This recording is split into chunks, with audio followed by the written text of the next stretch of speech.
বঙ্গোপসাগরে সৃষ্ট নিম্নচাপের প্রভাবে দেশের উপকূলীয় বিভিন্ন জেলায় এখন গুমট আবহাওয়া বিরাজ করছে। সকাল থেকে পটুয়াখালীতে আকাশ আংশিক মেঘাচ্ছন্ন রয়েছে। গভীর নিম্নচাপের সাথে পূর্ণিমার যোগ থাকায় বিভিন্ন নদ নদীর পানি স্বাভাবিক জোয়ারের চেয়ে কিছুটা বেড়েছে। বিভিন্ন এলাকায় জনসচেতনতামূলক মাইকিং এবং লিফলেট বিতরণ করছেন কোস্টগার্ডের সদস্যরা। তবে আইনশৃঙ্খলা বাহিনীর নিষেধ অমান্য করে পর্যটকদের সাগরে নামতে দেখা গেছে। সাতক্ষীরা, ভোলা ও নোয়াখালীতে রৌদ্রোজ্জ্বল আবহাওয়া, ভ্যাপসা গরমে মানুষ অনেকটা অতিষ্ঠ। চট্টগ্রাম, কক্সবাজার, মোংলা এবং পায়রা সমুদ্র বন্দরকে ১ নম্বর দূরবর্তী সতর্ক সংকেত দেখাতে বলা হয়েছে। ঘূর্ণিঝড় রিমাল মোকাবেলায় উপকূলীয় জেলাগুলোতে সমন্বয় সভা করেছে প্রশাসন। নেওয়া হয়েছে সার্বিক প্রস্তুতি। ৭০৩টি আশ্রয় কেন্দ্র প্রস্তুত করেছি। আমাদের ৩৫টি মুজিব কেল্লা রয়েছে।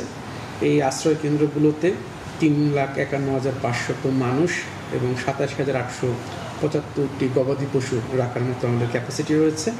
মুজিব কেল্লাগুলোতে আমাদের ১২,২৫০ জন মানুষ এবং ১০,৫০০টি গবাদি পশু রাখার মতো ব্যবস্থা আমাদের রয়েছে। আমাদের পটুয়াখালী জেলার ৪টি উপজেলায় সিপিপির ৪৩৮টি ইউনিটের ৮,৭৬০ জন স্বেচ্ছাসেবক তার ইতিমধ্যে কাজ শুরু করেছে।